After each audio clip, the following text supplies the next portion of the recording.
Bonjour, bonsoir à tous les catcheurs et les catchix. La nouvelle intro tue, vous avez vu? Nouvelle année, nouvelle intro. Un peu de changement, ça fait pas de mal. Surtout en ce début d'année, là on est au mois de février. Et qui dit mois de février dit Black History Month. Et comme vous avez eu l'habitude des 2 dernières années, ça sera consacré au talent afro. Donc commençons par une vidéo bilan et donc un top 5 des talons noirs de l'année 2024. Et pour cela, je vais compter à partir du mois de février jusqu'au mois dernier. Parce que oui, c'est la Black History Month, ça commence en février. Donc oui, l'année a commencé en février dans mon livre. On reviendra bien évidemment sur les talents afro, que ce soit les superstars masculines, féminines, voire même les tag teams. Et bien évidemment, il y aura sûrement des talents dont j'ai déjà parlé dans les tops précédents, mais je serai un peu plus rapide sur eux. Et sans plus attendre, je vais commencer par les mentions honorables avec Lash Legend qui a connu une belle évolution et qui a su s'imposer en tant que superstar importante à NXT, que ce soit en solo ou par équipe, voire même dans le main roster. Trick Williams qui a réussi à grimper, à s'émanciper de son duo avec Carmelo Hayes, de sorte à devenir le visage de NXT avec 2 règnes du titre principal de cette branche. Willow Nightingale toujours aussi pertinente dans la mid-card de la AEW et qui a proposé l'un des meilleurs règnes de l'histoire du TBS. Mercedes Moné dont le parcours à la AEW commence enfin à devenir intéressant depuis All In, où elle enchaîne de plutôt bons matchs et quelques bonnes promos pour les petits programmes qu'elle a, et surtout avec les 2 masterclass qu'elle a eu contre Chris Statlander et contre Mina Shirakawa à Wrestle Dynasty. Et les New Day, dû au fait qu'ils aient chassé Biggie du clan, sont devenus les ennemis publics numéro 1 de la WWE, dépassant même Dominique, j'ai l'impression. Sur ce, c'est parti pour le top 5. Numéro 5, Carmelo Hayes. Je ne suis pas d'accord avec ceux qui disent que Carmelo Hayes est un échec dans le main roster, qu'il est mal utilisé. Je ne suis pas du tout d'accord. Déjà pour commencer, il avait une bonne rivalité contre Trick Williams à NXT pour finir son run, malgré des matchs où on en attendait clairement plus, mais c'était pas mauvais pour autant. Ensuite, il fut parmi les premiers draftés lors de la nouvelle saison à SmackDown et il a confronté Cody Rhodes pour un match qui était certes nul, mais il commence direct face à un gros nom. Ensuite, il a de bons matchs par-ci par-là, il a une chance d'obtenir le Money in the Bank, il a son gros programme contre Andrade, où il y a eu un Best of 7 où à chaque SmackDown il ne devait livrer que des masterclass. Il y a eu pas mal d'opportunités pour les titres des États-Unis, dont le final se fut à Clown Jewel, dans un match triple menace contre Andrade et les Naz. Et même jusqu'à présent, il s'en sort plutôt bien, parce qu'on le voit chaque semaine, il fait de plus en plus de promos, il fait de plus en plus de matchs, il est omniprésent en occupant une place importante dans la mid-card de SmackDown. Même s'il ne gagne pas de sous ses matchs, c'est pas grave, on montre quand même que le mec existe. Et récemment, il a eu des petites interactions avec divers membres de la Bloodline, surtout Jimmy Uso et Sami Zayn. Et franchement, je ne me fais pas de soucis pour lui dans les prochains mois.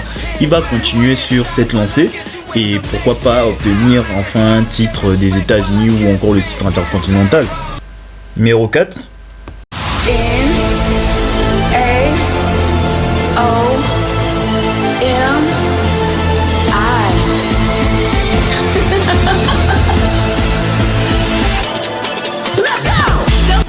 Naomi. Elle a fait son retour en janvier 2024 dans le Royal Rumble après quelques mois à la TNA. Et pendant cette année, elle a réussi à être constante même dès février 2024 où elle participe à Elimination Chamber pour une opportunité pour le titre mondial féminin. Et en faisant partie du trio Big 3 avec Bianca Belair et Jade Cargill qui ont fait leur début par équipe contre Damage Control à WrestleMania. Et contrairement à certaines personnes qui pensent que dû à la controverse de son départ en 2022, elle allait être moins bien utilisée ou qu'elle allait ramer et finir en bas de la carte, elle occupe une place importante dans le roster encore aujourd'hui, où elle a eu plusieurs opportunités pour le titre principal féminin, dont une en particulier à Backlash où elle a eu d'ailleurs la meilleure entrée de sa carrière. Elle n'est pas loin de ses alliés Jade et Bianca, et elle a aussi des petits programmes de mid-card contre Tiffany Stratton et Nia Jax, d'ailleurs contre qui elle a plusieurs masterclass pour le championnat féminin, surtout celui en début janvier 2025 où Tiffany Stratton a fait son cash-in. Naomi est sur l'une des meilleures années de sa carrière, si ce n'est la meilleure, Elle est actuellement championne par équipe avec Bianca Belair pour remplacer Jade Cargill qui s'est fait agresser en fin d'année dernière. Elle fait partie des suspects de l'agression et l'avenir nous dira si c'est avéré. Tout ça pour dire que Naomi occupe une place de vétérane dans la division féminine actuelle et elle reste encore pertinente aujourd'hui. Numéro 3. Swerve Strickland. Après être sorti de sa rivalité contre Adam Page, il est devenu champion du monde de la AEW. Le premier catcheur noir du roster à avoir accompli cet exploit. Globalement, il fut un bon champion. C'était pas extraordinaire, mais c'était un bon premier règne. Et en plus, qui se termine de la meilleure des manières face à Daniel Bryan à All In. Pour dans la foulée finir sa rivalité contre Adam Page dans un Steel Cage Uncensored match qui est parmi les meilleurs matchs de l'année 2024. Et après un problème contre le Hurt Business, actuellement il est dans une rivalité avec Ricochet qui a plutôt l'air pas mal. Il a s'imposé en tant qu'un des personnages principaux de la AEW et comme je l'ai dit dans mon précédent top 10, je ne doute pas que cette année il revienne à la course au titre principal, voire qu'à l'avenir il redevienne champion. Numéro 2, Bianca Belair. Malgré le fait qu'elle soit loin du main event et de la course au titre principal, elle réussit à être pertinente dans la division par équipe et voire même mettre en avant cette division qui était clairement inintéressante. Au moins son duo avec Jade Cargill permet de donner de l'intérêt là-dessus. Elle continue à être présentée comme l'un des visages de la division féminine, voire même le visage de la division féminine littéralement. Elle continue à faire de superbes performances en solo, nous montrant ce qu'on rate dans la scène du main event. Franchement, elle manque, mais j'imagine que c'est plus qu'une question de temps. Et en attendant, elle est avec Naomi en tant que championne par équipe, faisant partie de l'intrigue avec Jade Cargill citée plus tôt dans la vidéo et qui aura un dénouement prochainement. En tout cas, la IST, j'attends avec impatience ton retour dans le main event qui est à vraie place. Enfin, numéro 1.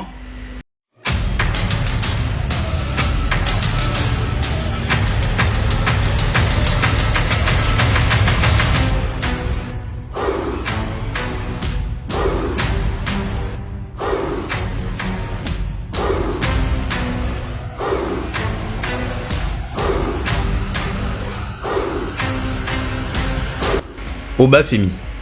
Lui, c'est vraiment le Renoir par excellence.